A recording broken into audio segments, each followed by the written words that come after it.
Hey guys, just driving the new Model Y here, and I gotta say, the suspension is a night and day. Didn't they remove the right stock?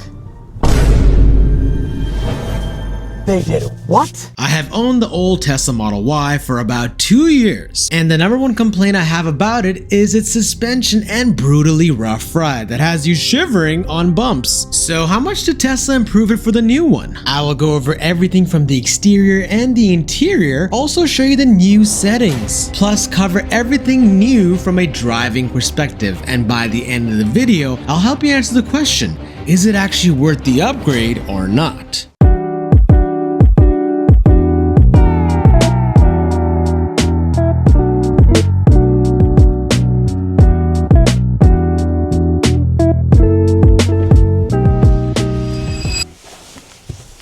Moment is there. We have the new Model Y Juniper, the 2026 year, not the 2025, despite the year being 2025. They actually released 2025 Model Ys, and they're the older ones. This, however, is the brand new one, and we've got a tester here.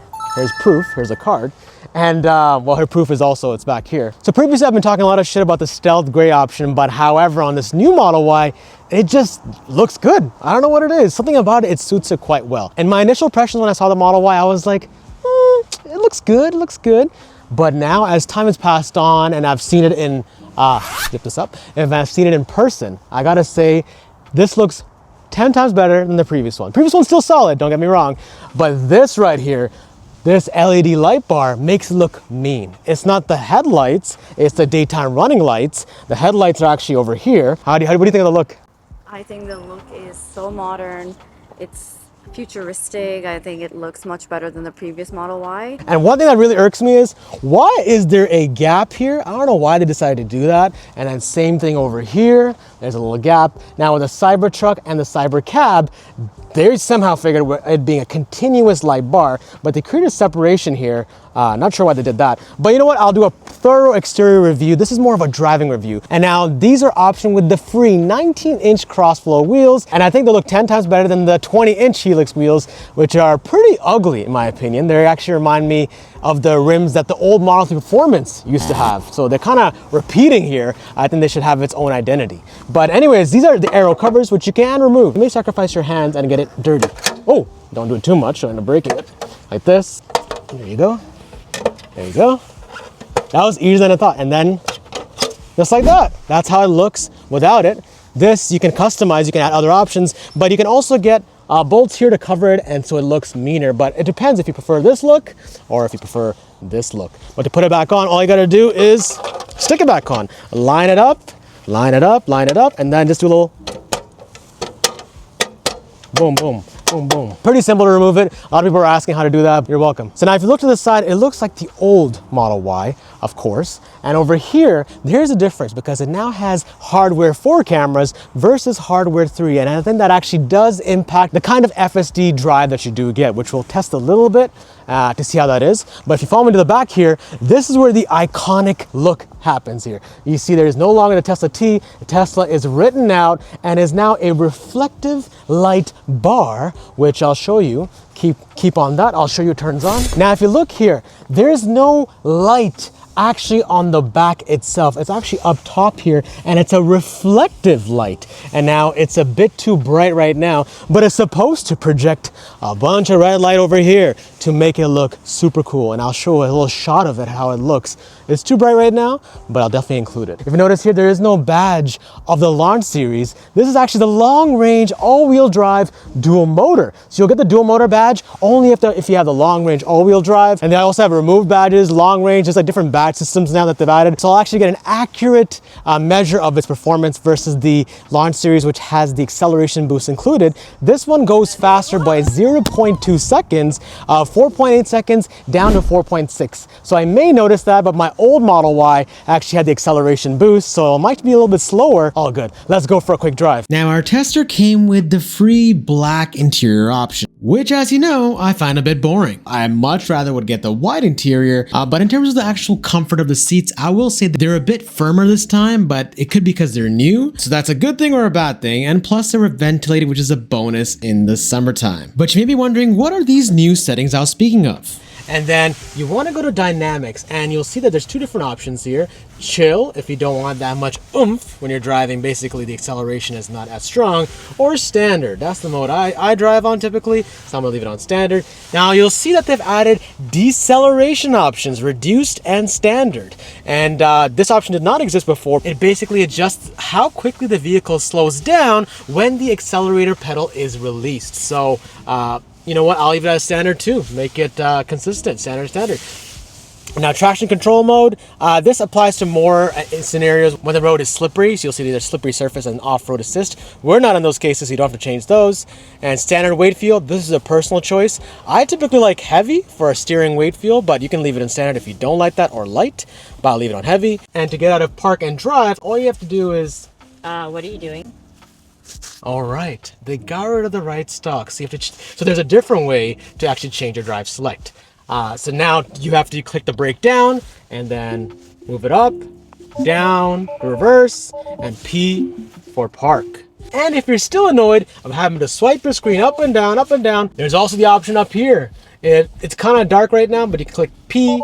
You see, you click it, it lights up. Right now the P selected, but you can hit reverse here, neutral, and drive. But I don't think any normal person actually uses this. The Prindle, I believe they call it. However, there's a way around this. So if you click the car icon again and hit dynamics, go down, auto shift beta, and when I click on, it will automatically change the drive select for you. So I think this is the solution. If you don't like using this screen, this is the solution to get out of it. Just hit on auto shift beta. So that's pretty cool. So now when I press the brake down, okay, auto shift is not working.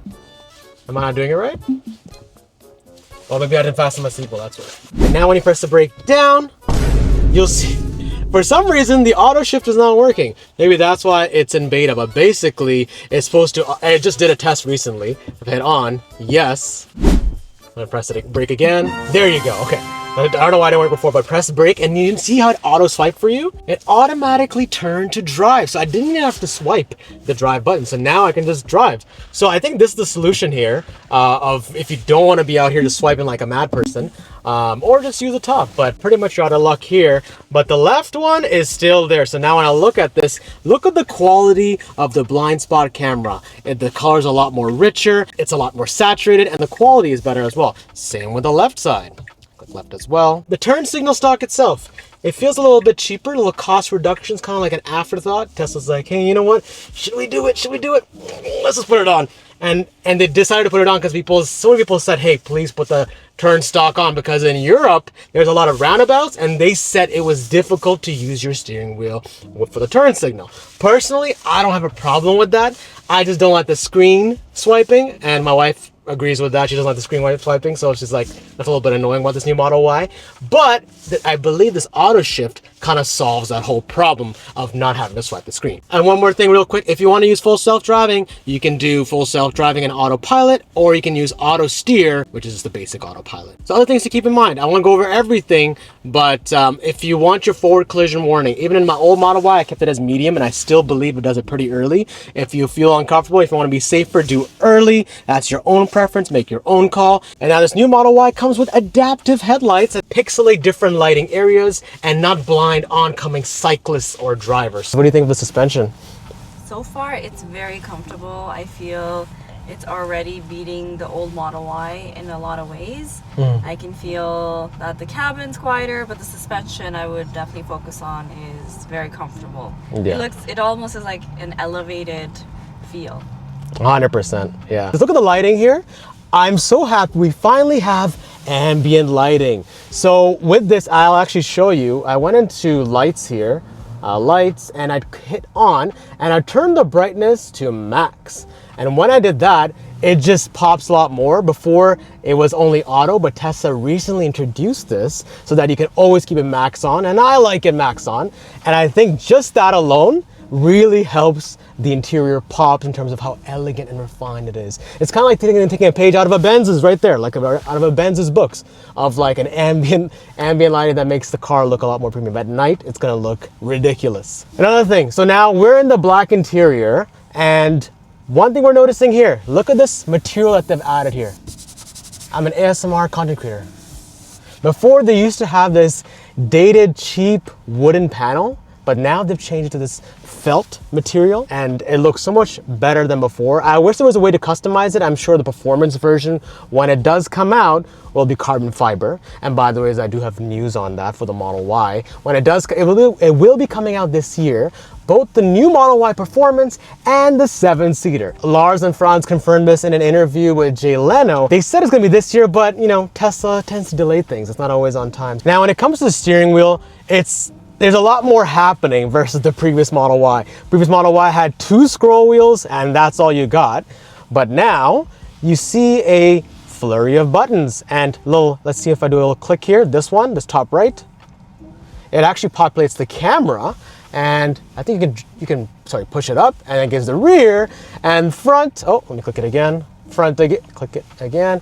And it gives, there you go. And this is the new front bumper camera. And now for parking, this will be a game changer to make sure you don't scratch your front lip. And so that'll be very important. And let's see if anyone's kind of let me in. Give them a little wave. Oh, rejected. Give them a little wave. Give them a little wave. No, see? You gotta force yourself in because they don't give it to you otherwise. They don't let you in. And now they've added this little icon that represents a washer fluid for your front bumper camera. So when I click it, I'm making it splash. So that means you'll never get dirt, debris, just actually the remains of the washer fluid instead. But it's good because in the wintertime, you get a lot of stains from the road. So this will be really good for keeping it clean. But however, they're like, you know what? We're just gonna give it for the front. For the rear, there is no washer fluid. They just kept it for the front. So it's up to you to look between the dirt and figure that part out. And now back to the steering wheel, they have added these 2 inserts in the steering wheel here where your thumb can rest comfortably. So I do like that. The old Model Y did not have that, so it kind of fits perfectly in your hands very nicely. We're looking at a big chunky speed bump, so I want to see how well it absorbs it. I'm not even kidding. I'm not exaggerating. I didn't really feel that at all. When I'm in the old Model Y, it's like it goes crazy. Like it's disgusting. Every time your butt all starts throbbing. And imagine doing that on a long road trip, but this is smooth. I feel like I'm in a very refined luxury car. And I'm not just saying that. People were saying it's 50% better. Oh, a little bump here there. 50% better is the accurate number, I would say. Maybe even 70. It's much better, like night and day difference. So I will say that. Now in terms of road noise, I agree. There's a lot of things that are true. So a good way to test the noise is, there's a motorcycle right here. So let's test out to see how good the cabin noise reduction actually is. Look at that. It's like I'm in a library. The noise reduction is much better and this cabin is a lot quieter. Look at that. Obviously it's still loud, but it's way less louder than before. Now you see the improved reduction in cabin noise. We're just gonna do a quick sound system test because a lot of people are curious about how good the sound quality has been improved. 15 speakers and 1 sub now. Of course, it won't be the actual audio because it'll get copyrighted by YouTube immediately.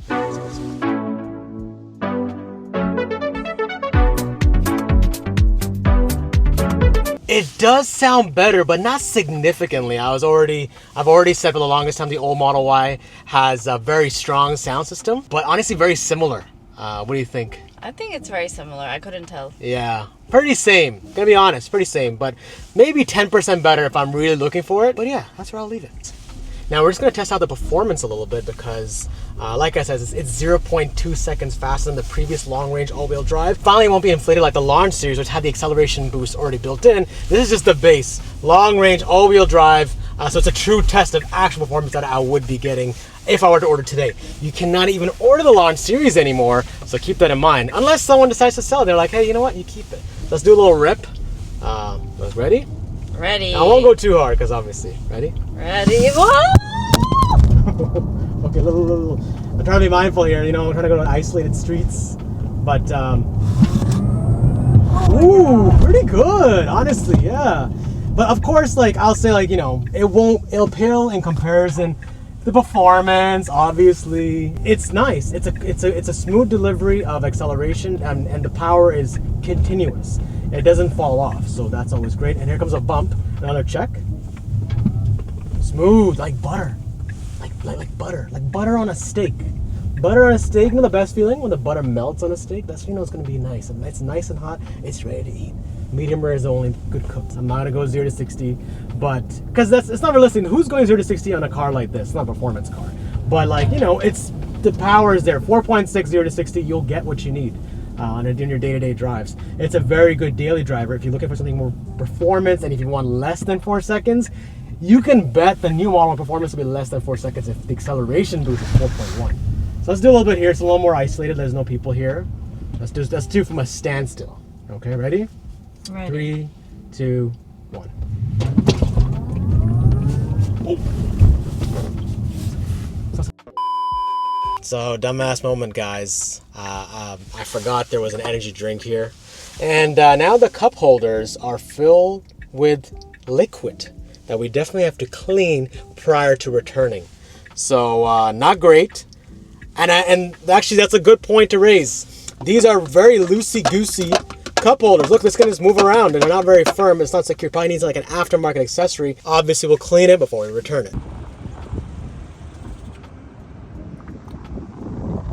Proof, guys, as good as new. Now, I did get a chance to try the FSD, which you can get for $99 a month or pay it outright, but I'd recommend subscribing to it. Make sure you try it out if you're ever going for a test drive. It's a must try. So what's the conclusion? Is this actually a driving upgrade? Well, from the new refined suspension, the improved reduction in cabin noise, you definitely feel like you're in a more premium Model Y. It feels like a different car. The exterior looks better and the interior feels a lot more luxurious. It makes you feel how a car should, and that's special.